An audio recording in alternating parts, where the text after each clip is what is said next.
శ్రీ సత్యసాయి జిల్లా హిందూపురం పార్లమెంట్ కూటమి అభ్యర్థి బీకే పార్థసారథి ఎన్నికల ప్రచారంలో దూసుకెళ్తున్నారు. రొద్దం మండల కేంద్రంలో పెద్ద ఎత్తున ఎన్నికల ప్రచారం నిర్వహించిన ఆయన ఇంటింటికి వెళ్లి సూపర్ 6 పథకాల గురించి ప్రజలకు వివరించారు. అనంతరం ఈవీఎం నమూనాను ప్రజలకు చూపించి తనకు ఓటు వేసి భారీ మెజారిటీతో గెలిపించాలని కోరారు.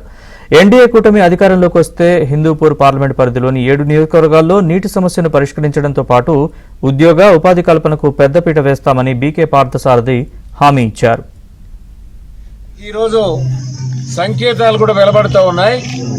రాష్ట్రంలో ఈరోజు మొట్టమొదటిసారిగా ఉపయోగించేది పోస్టల్ బ్యాలెట్లు.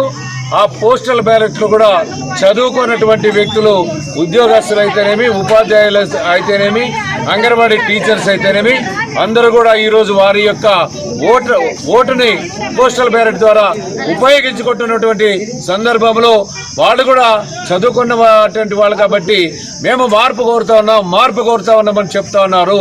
అంటే మార్పు మొదలైంది. ఆ సంకేతం తెలుగుదేశం పార్టీకి అనుకూలంగా మార్పు జరుగుతూ ఉందని మేము